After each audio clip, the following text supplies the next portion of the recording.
ओम नमो भगवते वासुदेवाय। जय श्रीकृष्ण। राधे राधे। বছরে 12টি মাসের মধ্যে একটি মাস হচ্ছে জ্যৈষ্ঠ মাস। প্রতিটি মাসের রয়েছে আলাদা গুরুত্ব এবং মাহাত্ম্য। এই জ্যৈষ্ঠ মাসের গুরুত্ব অনেক অনেক গুণ বেশি শাস্ত্রে।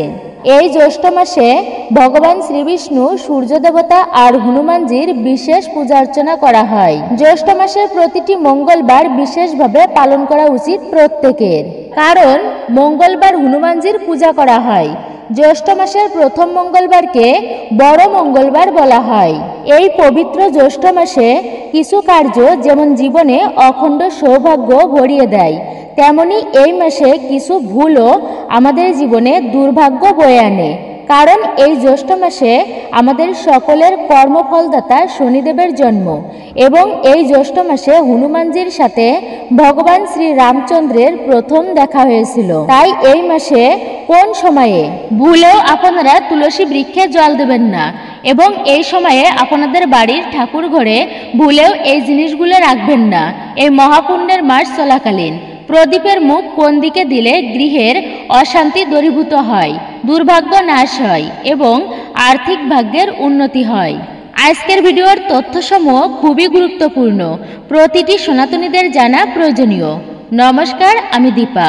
দেশ ও দেশের বাইরে থেকে যে সকল দর্শকেরা এই মুহূর্তে ভিডিওটি দেখতেছেন তাদের প্রত্যেককে সুস্বাগত জানাই রায়কিশোরী দীপা অর্থাৎ সনাতন ধর্মীয় তথ্যমূলক চ্যানেলে। আমি সর্বদা চেষ্টা করি সনাতন ধর্মের এরকমই সকল গুরুত্বপূর্ণ বিষয়গুলি আপনাদের সামনে উপস্থাপন করতে। আসুন কিছুক্ষণ সময় প্রত্যেকে একসঙ্গে ধৈর্য ধরে আজকের এই গুরুত্বপূর্ণ বিষয় প্রসঙ্গে আমরা বিস্তারিত জেনে নিই। ভিডিওটি শুরু থেকে শেষ পর্যন্ত দেখে যদি ভালো লেগে থাকে অবশ্যই একটি লাইক করবেন। কমেন্টে ভক্তি, ভালোবাসা এবং শ্রদ্ধার সহিত জয় শ্রীকৃষ্ণের জয় অথবা আপনার গুরুদেবের নামটি একটি বারের জন্য হলেও লিখে জানাবার জন্য অনুরোধ রইল। চ্যানেলে নতুন হলে অবশ্যই চ্যানেলটি সাবস্ক্রাইব করবেন, পাশে থাকার নোটিফিকেশন বেল বাটনটি অল করে দিবেন। তাহলে চলুন শুরু করি আজকের ভিডিওটি। আশা করছি আপনি উপকৃত এবং সমৃদ্ধ হবেন, আর অবশ্যই একজন সনাতনী বোনকে আপনারা সাপোর্ট করবেন আমি আশা রাখছি। প্রথমেই জেনে নিন পবিত্র জ্যৈষ্ঠ মাসে কোন কাজগুলি করলে শুভ ফল পাবেন আপনারা। মহাভারত অনুসারে জ্যৈষ্ঠ মাসে যাদের জন্ম তারা এমনিতেই অনেক ধনসম্পত্তির মালিক হতে পারেন, তবে জ্যৈষ্ঠ মাসে একবেলা আহার করলে সুফল পাওয়া যায়। প্রসন্ন হন ভগবান বিষ্ণু। এই মাসে প্রতিদিন তুলসী, বট আর অশ্বত্থ গাছে জল দিতে পারেন, তাহলে অর্থকষ্টে পড়তে হবে না আপনাদেরকে। জ্যৈষ্ঠ মাসে গোপাল পূজা করতে পারেন, তবে ভোগ হিসেবে অবশ্যই মাখন আর মিশ্রি দেবেন। গোপালকে চন্দনের সজ্জা দিন। জ্যৈষ্ঠ মাসে পশু পাখি আর প্রাণীর জন্য দানা আর জলের ব্যবস্থা করতে পারেন, এতে সূর্যদেব অত্যন্তই প্রসন্ন হন। এই মাসে খুব গরম পড়তে থাকে, তাই এই ব্যবস্থা করা ভালো। এই মাসে পশু ও পাখিকে জল দিলে গ্রহদোষ কেটে যায় ব্যক্তির জীবন থেকে। এই জ্যৈষ্ঠ মাসে মানুষকে ছাতা, খাবার আর পানীয় দান করতে পারেন। গোশালায় সবুজ ঘাস দান করুন। জ্যৈষ্ঠ মাসে প্রতিদিন শিবলিঙ্গকে স্নান করান। এই মাসে হনুমানজির পূজা করুন। এই মাসটি হনুমানজির মাস বলে গণ্য হয়। জ্যৈষ্ঠ মাসে সকালে উঠে মা লক্ষ্মীর ধ্যান করলে সহজে আশীর্বাদ পাওয়া যায়। জ্যোতিষ অনুযায়ী এই মাসের অধিপতি হলো মঙ্গল, তাই মঙ্গলবারে কোনো শুভ কাজ করতে পারেন। এই দিনে দান ধ্যান করতে পারেন আপনারা, তবে এই জ্যৈষ্ঠ মাসে ভুলেও এই কার্যটি আপনারা করবেন না। এই মাসে ভুলেও বেগুন খাবেন না আপনারা। জ্যৈষ্ঠ মাসে দিনের বেলা বা দুপুর বেলা কখনোই ঘুমাবেন না। বাস্তুশাস্ত্র অনুসারে আমাদের গৃহের সবথেকে পবিত্র স্থান ঠাকুর ঘর। এই স্থান থেকে আমাদের সম্পূর্ণ গৃহেতে পজিটিভ শক্তি প্রবেশ করে। এই বিষয়ে কিছু নিয়ম আমাদের অবশ্যই পালন করা উচিত, কিন্তু আমরা না জেনে এমন কিছু কিছু ভুল করি যার প্রভাব আমাদের বাস্তুতে পড়ে, যার কারণে আমরা পূজা করলেও ঠিকমতো পূজার ফলও পাই না। তো প্রথমত যে ভুলটি আমরা করি, অনেকে আছেন স্নান না করে ঠাকুর ঘরে প্রবেশ করেন, বা প্রত্যহ আমরা ঠাকুর ঘর পরিষ্কার করি না। দ্বিতীয়ত ঠাকুর ঘরের দরজা। ঠাকুর ঘরের দরজা যেন দক্ষিণ দিকে না হয়। দক্ষিণ দিকে যমদেবতার দিক বলা হয়। এই দিকে ঠাকুর ঘরের মুখ বা প্রদীপের মুখ যেন দক্ষিণ দিকে না দেওয়া হয়। অবশ্যই আপনারা মনে রাখবেন। গৃহে মা দুর্গা বা কোনো দেবদেবীর ক্রোধিত বা রুদ্র মূর্তি বা ছবি রাখবেন না। গৃহে মা লক্ষ্মী দেবী বা শ্রী গণেশজির দাঁড়িয়ে থাকা মূর্তিও আপনারা রাখবেন না, এটি রাখতে নেই। পূজার ঘরে কোনো ভাঙা মূর্তি রাখবেন না। ঠাকুর ঘরে কোনো জীবিত বা মৃত ব্যক্তির ছবি রাখবেন না। অনেকেই কি করে ঠাকুর ঘরে গুরু বা মহাপুরুষের ফটো রেখে দেন এবং ভগবানের পূজা দেওয়ার আগে তাদের পূজা অর্চনা করে। এতে পূজার যে পুণ্য ফল তারা সেই ব্যক্তি প্রাপ্তি করতেই পারে না, বরং সেই মহাপুরুষ বা গুরু রুষ্ট হয়ে যান, কারণ তারা হচ্ছেন ঈশ্বরের ভক্ত। তাই তারা চান সর্বপ্রথমে ঈশ্বরের আরাধনা হোক। সুতরাং যেখানে আপনাদের ঠাকুর ঘর সেখানে ভগবানের মূর্তি বা ছবি রাখবেন। যে মূর্তি রাখবেন তা যেন 4 থেকে 5 ইঞ্চির বেশি না হয়, আর শিবলিঙ্গ গৃহের জন্য 2 ইঞ্চির যেন বেশি না হয়। আর ঠাকুর ঘরে অবশ্যই সূর্যদেবের একটি ছবি বা মূর্তি রাখবেন। এতে আমাদের গৃহের জন্য খুবই শুভ, কারণ পঞ্চদেবের মধ্যে তিনি একজন। সূর্যদেবের কৃপায় আমাদের খ্যাতি, যশ, মান সম্মান বৃদ্ধি পায় এবং শত্রু নাশ হয়। ঠাকুর ঘরে এমন ধরনের মূর্তি রাখবেন না যার ভিতরে ফাঁপা হয়। এমন ধরনের মূর্তি রাখবেন যেটি দেখলে মনে ভক্তি জাগ্রত হয়। এর পরবর্তী যে বিষয়টি আর তা হচ্ছে, আমরা অনেক সময় পূজা করার সময় যে দেশলাই কাঠি দিয়ে আমরা ধূপ বা ধুনো ধরাই, সেই কাঠিটি আমরা অনেক সময় ঠাকুর ঘরে ফেলে রেখে চলে আসি অথবা মন্দিরে ফেলে রেখে চলে আসি। এমনকি পূজার সর্ব জিনিসপত্র আমরা ঠিকমতো না গুছিয়েই বাড়িতে চলে আসি। ঠাকুরকে যে মালাটি আমরা পরাই তা পরের দিনে জলে না দিয়েই শুকিয়ে যাওয়া মালা আমরা সেই অবস্থায় রেখে দিই। অনেকে আবার পূজার জিনিসপত্র ঢেকে রাখেন না, খোলাই রেখে দেন। এগুলো করা অশুভ, উচিত নয় এমন করা। বাড়ির সবথেকে পবিত্র স্থান হচ্ছে ঠাকুর গৃহ। এখান থেকে আমাদের বাড়ির সমস্ত জায়গায় শুভ শক্তি ছড়িয়ে পড়ে। আবার ঠাকুর গৃহ হতে শুভ শক্তি প্রবেশ করে বাড়ির অন্যান্য স্থানে। তাই ঠাকুর ঘর যত পরিষ্কার পরিচ্ছন্ন রাখবেন ততই পজিটিভ এনার্জি এসে গৃহে বাস করবে। অবশ্যই ভাববেন সেই জায়গায় আপনাদের বাড়িতে ঈশ্বর বাস করেন। আরেকটি বিষয় হচ্ছে ঠাকুর ঘর তৈরি। যদি আপনারা উত্তর পূর্ব দিকের মাঝখানের বরাবর করতে পারেন ঠাকুর ঘর তৈরি, তো এটি সবথেকে উত্তম বলে মানা হয়। এবং রান্নাঘর আর বাথরুম থেকে যেন ঠাকুর ঘর একটু দূরে থাকে, অবশ্যই আপনারা খেয়াল রাখবেন। তুলসী বৃক্ষ প্রতিটি সনাতনী হিন্দুদের বাড়িতেই থাকে। শাস্ত্র অনুসারে পৃথিবীতে সবথেকে পবিত্র জিনিসের মধ্যে অন্যতম এই তুলসী বৃক্ষ। তুলসী বৃক্ষ বাড়িতে থাকলে সমস্ত রকম রোগব্যাধি, অশুভ শক্তি এবং বাস্তুদোষ ও নাশ হয়ে যায়। তাই মুনি ঋষিরা এবং বিভিন্ন পুরাণে বর্ণিত আছে প্রত্যেক গৃহে তুলসী বৃক্ষে জল অর্পণ করতে বলেছেন মুনি ঋষিরা। প্রতিদিন যদি কোনো ব্যক্তি তুলসী বৃক্ষের পত্র ভগবানের প্রসাদ হিসাবে সেবা করে, তো সেই ব্যক্তি বিভিন্ন রকম রোগব্যাধি থেকে মুক্ত হয়। কিন্তু শাস্ত্রে বলছে যে তুলসী বৃক্ষ গৃহে লাগানোর সময় বা জল অর্পণ করার সময় আমাদের কিছু নিয়ম মানা উচিত, নইলে লাভের থেকে ক্ষতিই বেশি হয়। আর দুঃখের বিষয় যে কলিযুগের বেশিরভাগ মানুষই বাড়িতে এই ভুলগুলোই করছে, আর তার ফলে জেনে বা না জেনে বাড়িতে সুখ, শান্তি, সমৃদ্ধি মানে সুফলের জায়গায় কুফলই পাচ্ছে। জানবেন তুলসী গাছ নিয়ে বাস্তু নিয়ম, যা প্রত্যেকের জানা প্রয়োজন। তাই ভিডিওটি স্কিপ করে নয়, সম্পূর্ণ দেখুন একটু ধৈর্য নিয়ে। তুলসী গাছ গৃহে কখনোই দক্ষিণ দিকে লাগাতে নেই এবং গৃহে উত্তর দিকে তুলসী বৃক্ষ লাগানো সর্বশ্রেষ্ঠ। প্রতিদিন সকালে স্নান করে তুলসী বৃক্ষের পরিক্রমা করলে মানুষের দুর্ভাগ্য নাশ হয়ে যায় এবং সন্ধ্যাবেলায় তুলসী বৃক্ষের কাছে একটি প্রদীপ জ্বালালে বাড়িতে সুখ, শান্তি, সমৃদ্ধি বজায় থাকে। কিন্তু ভুল করেও সন্ধ্যাবেলাতে তুলসী বৃক্ষের পত্র আপনারা তুলবেন না এবং তুলসী বৃক্ষের পত্র আপনারা কখনোই নখ দিয়ে কাটবেন না বা ছিঁড়বেন না। তুলসী পত্র 2 আঙুলের মাঝখানে রেখে তারপরেই ছিঁড়ুন।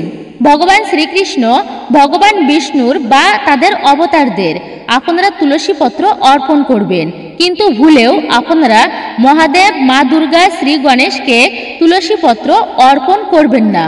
এদেরকে তুলসী পত্র অর্পণ করতে নেই। এছাড়াও তুলসী পত্র কখনোই বাসি হয় না, তাই আপনারা ঠাকুর পূজায় আগের দিনের তোলা তুলসী পত্র আপনারা অর্পণ করতে পারবেন, কিন্তু ভুলেও আপনারা তুলসী বৃক্ষে সরাসরি মাটিতে লাগাবেন না।